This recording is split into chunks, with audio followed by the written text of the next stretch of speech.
Ассалаумағалейкум қазақ ет арнасы көрермендері, қалдарыңыз қалай? Дендеріңіз сау ма? Видео шығармағалы біраз болды. Негізі каналдың активныйсын көргім келген.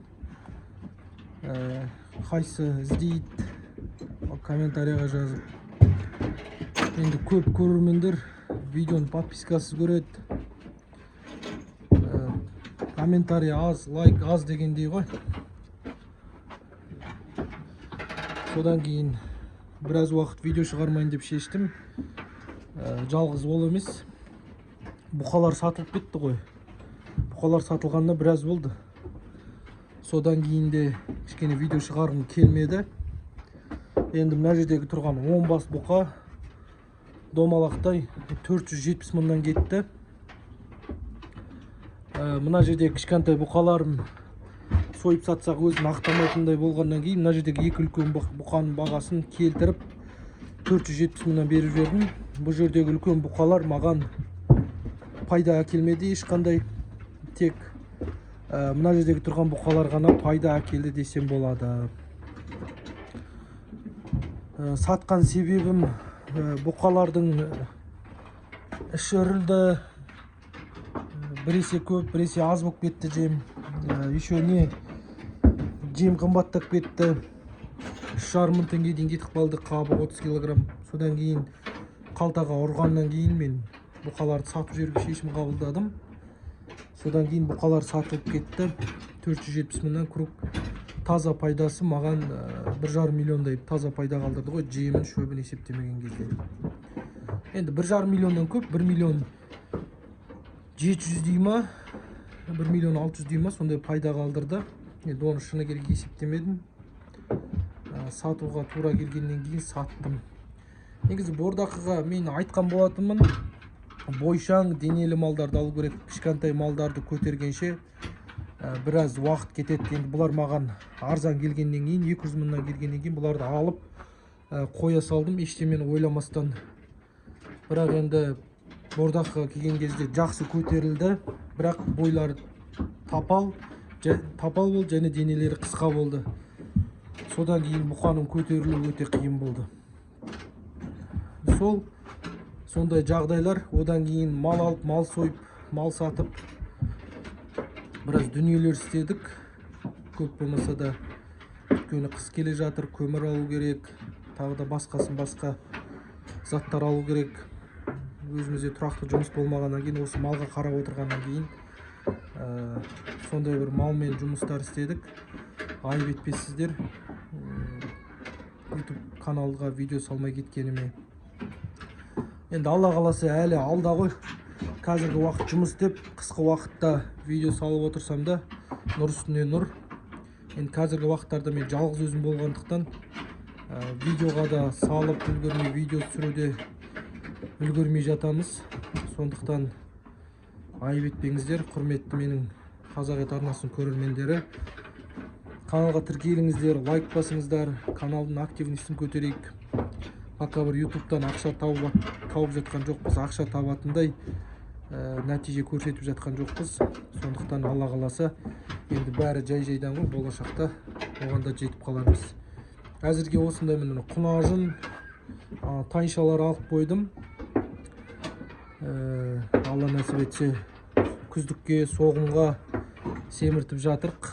Келгендеріне 2 аптаның жүзі болып қалды. 2 апта дегенде 1 апта солай болды. Ал мыналарды білесіздер, бұлар әлі тұр, өзгеріп келе жатыр, толып келе жатыр. Алла нәсіп етсе, Құдай қаласа результат болады бұлардан. Бұларды семіртетін боламыз. Енді қысыр малдар ғой мына екеуі, ішінде бұзау жоқ. Мыналарды білмеймін, бұзау бар ма жоқ па. Енді бұзау болғанның өзінде де ештеңе етпейді, декабрға дейін тұрады. Даже ноябрьдің ортасына дейін, содан кейін сатылып кететін болады. Бұқамыз тұра береді. Ұрғашыларда Алла нәсіп етсе сатылып кетеді. Болмаса Құдай қаласа келесі жылғы июньге дейін тұра береді ғой. Алла қаласа бордақылай береміз жай-жайдан. Жем-жестері де жақсы. Алла нәсіп етсе сентябрь басталады, отходтар алатын боламыз. сол отходтар алғаннан кейін бұлардың өзгерістері тез болады. Қазір жем құрғақ болғаннан кейін асқазанына барып қорытылуы, усваиваемость дейді ғой, анау асқазанына сіңіруі, соның барлығы кішкене қиындау болады, өйткені жем ауыр. Мен пока жем қымбат болғаннан кейін осындай отход алдым. Ішінде арпа, бидай, мелкомбинаттан алдық, тартылған кебек отруби бар ғой, содан 1000 есе артық дүние. Малдың өзгерісі де, семіруі де өте жақсы болады.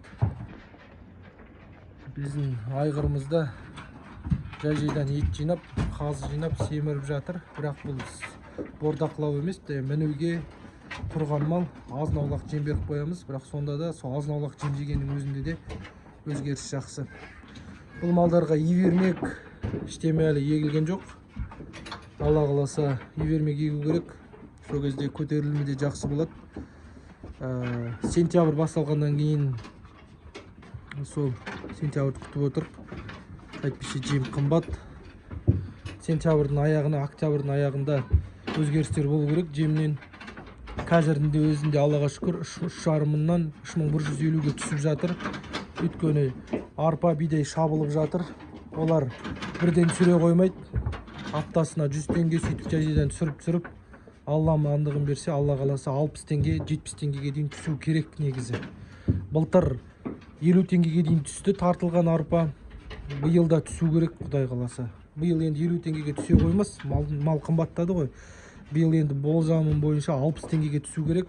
Сол 60 теңгеге түскен уақытты пайдаланып, Алла нәсіп етсе, жем алу керек болады. Мен енді былтыр тек арпа алған болатынмын. Биыл Құдай қаласа, Алла нәсіп етсе, 15 бас мал кіргізсем, бір 10 тоннадай ма, 8 тоннадай, жоқ, 14 бас кіргізсем, егер Алла қала бәрі жақсы болатса, 7 тоннадай, 6 тоннадай жем ғана түсіретін болам, көп емес. Өйткені менде отход бар, менде қыс бойы көктемге дейін отход болатын болады. Мектептен, садиктан және де колледждан алуға мүмкіндік бар. Енді Құдай қалап жатса, солардан алатын болам. Колледжбен, сол мектептен ғана алатын болам. Екеуінікі 14 басқа жетеді, күнделіктісі күнделігіне, даже артылып қалатын болады. Сондықтан жемді аз алатын болам. Егер де кімге қызықты болатын болса, осы жағдай WhatsApp чат ашам деген болатынмын. Сол WhatsApp чатта сөйлесуге болады. Өз ойларыңызды, өз пікірлеріңізді қалдырып. Қанша айтқанмен YouTube'да дұрыс пікір айтылынбайды. YouTube'ға жаңағы WhatsApp чатта сөйлессек болады, Алла нәсіп етсе. Енді отходпен бидай араластырып, арпа араластырып берілген нәтиже өте керемет. Сіз жүгері, шемішке, жаңағы жымық, неше түрлі витаминдар қоссаңыздар, отходтың жеп жатқан витаминін олар бере алмайды. Оған 100% гарантия. Сіз біріншіден тұз қоспайсыз, екіншіден каша қып бермейсіз, үшіншіден бұлай қарасаңыздар сухой емес. Жаңағы біріншіден арпа араластыруға болады, екіншіден жем араластыруға болады, үшіншіден шемішке араластыруға болады. Шемішкенің де нәтижесі жақсы, ол майлы болғандықтан малды өсіруіне және семіруіне өте көп септігін тигізеді. Ал жаңағы отход алатын болсақ, олар пісіп, дайындалып келген, ешқандай қоспа жоқ, химия жоқ, тек қана тұзы бар, бұрышы бар. Содан кейін ең бастысы ішінде свекло. Свеклоның қазақшасы қызылша ғой, сол қызылша бар. Сондықтан солармен бидай арпа араласса, күніне суткасына 2 килограммға дейін салмақ қосатындай нәтиже көрсетуге болады мал басына. Оны практика ретінде көрдік. Мына жерде қара бұқа, тоқал бұқа, сосын мүйізді бұқа. Олар нәтижелерін көрсетті. Аллаға шүкір. Сондықтан нәтиже көреміз деген ойдамын. Қазір жем жеу арқылы малдар асқазандарын үйретті. Біріншіден, екіншіден режимға үйренді. Үшіншіден шөпті жаңағы аз жеп, күйіс қайтару арқылы, енді ол мал біледі ғой, ол да үйренімге, практикаға жатады. Тек қана бұл малдарға отход қана жетіспей тұр. Құдай қаласа, Алла нәсіп етсе, отход алатын боламыз. Ол отход алғаннан бұрын ивермек егу дұрыс болады. Ивермек егеміз. Одан кейін Алла нәсіп етсе, витамин егіп жіберу керек. Жақсы витаминдар бар.